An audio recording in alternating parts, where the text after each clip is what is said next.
It's been more than 24 hours since a Green Line train derailment near Lechmere Station, but this is a live look at the scene right now. The derailed Green Line trains still there. Since yesterday's incident, shuttle buses have replaced subway service on the relatively new Green Line extension, and today, that workaround caused headaches for commuters. Hello, everyone. I'm Glenn Jones. And I'm Priscilla Casper. Yeah, what a headache for the evening commute. This is not the first derailment the MBTA has dealt with in recent years. The NBC 10 investigators will break down the numbers in just a few minutes. But first, we do want to go to our NBC 10's John Maroney. He's joining us live in Cambridge with what's being done to clean up this mess today, John. Priscilla, federal investigators from the NTSB are here in Cambridge, and as you can see, that train has not moved since last night as they continue to search for answers. I can imagine the horror, right, with that incident, and I'm really sorry that people were injured. A dramatic derailment on the Green Line extension, sending 7 people to the hospital with minor injuries while prompting a federal investigation, as well as another apology from the T. We share your frustration, and we're committed to a full, thorough investigation. It all happened Tuesday during the evening commute. The train came off the tracks as it was going over a switch. The T says the derailment isn't related to the ongoing track improvement program. This was not attributable to the rail or track, so the look is at the operator. But we'll leave that to the NTSB. The Green Line extension opened in 2022 to much fanfare, but the tracks had to be fixed a number of months later after they were found to be narrow.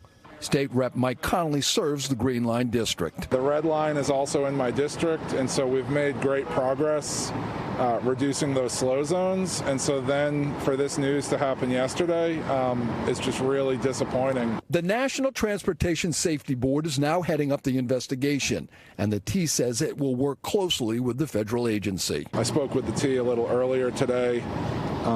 They had said they're hopeful that by the end of the week, service will resume.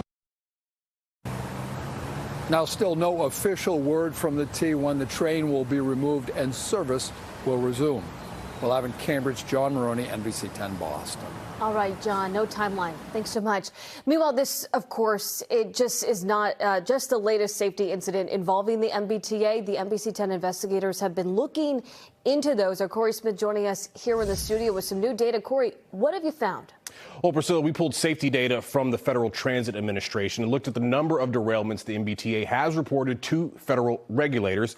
And we have those numbers for you. From 2014 to 2024, the T has reported 194 derailments that range in severity and involve anything from construction vehicles and maintenance cars to passenger trains, as we saw last night. Now, before yesterday's Green Line derailment, 17 have been reported this year alone. Those derailments resulted in nearly $1.7 million in property damage, according to that federal data.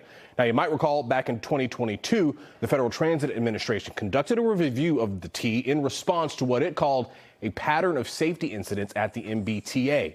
In its report, the FTA found a higher rate of derailments compared to the industry average.